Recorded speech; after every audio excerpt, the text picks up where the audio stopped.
चंद्रपूर जिल्ह्यामध्ये पावसानं पाठ फिरवली आहे. शेतकरी सध्या चिंताग्रस्त आहेत. जुलै महिन्याच्या पहिल्या काही दिवसांमध्ये पावसानं जोरदार हजेरी लावली. त्यानंतर शेतकऱ्यांनी पेरणीला सुरुवात केली.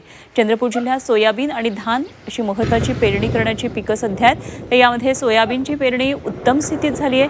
मात्र धान पिकासाठी योग्य तो पाऊसच झाला नाहीये, त्यामुळे धानाची रोपणी होऊ शकली नाहीये.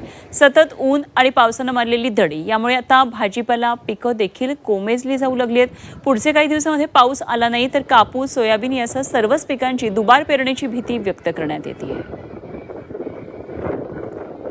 पराठी डवरणं चालू आहे, पण पाण्याचा दुष्काळ येऊन राहिलाय.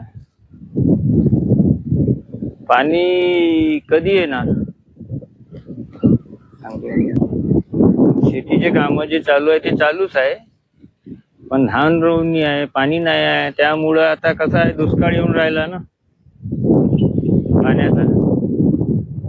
धान रोवणी आता ते काय पराठीचे काम चालूच आहे, पण पराठी बी थोडी मार खाल्ली आहे पाण्यामुळे.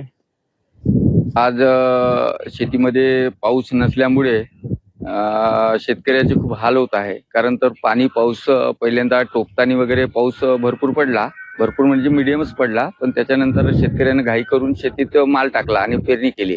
पेरणी केल्यानंतर त्याच्यातून माल निघला, परंतु कसं झालं, पाऊस असल्यामुळे लोकांनी गडबड केली, त्याच्यातून माल निघाला. परंतु आता जो पाऊस येत आहे तो पाऊस परिपूर्ण शेतकऱ्याला पूर्ण मागे टाकण्याचा पाऊस येतात. म्हणजे शेतकऱ्यानं काहीतरी म्हणजे हे करून येणार बा पाऊस याच्याकरता बियाणं टाकलं आणि त्याच्यानंतर आता पाऊस येणार नाही, म्हणजे आला नाही आहे. त्याच्यामुळे शेतकरी पूर्ण मागायला येऊन आता शेतकऱ्याचं पीक आहे ना थोडं सुकत चाललेलं आहे. आता त्याच्यामुळे पावसाकडे शेतकऱ्याचे डोळे लागलेले आहे, असं आहे.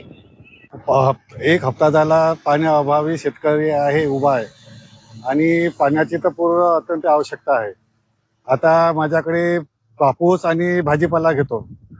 भाजीपाल्यामध्ये थोडं पाण्याची व्यवस्था आहे म्हणून मी बोरिंगचा माणूस लावून पाईप लावून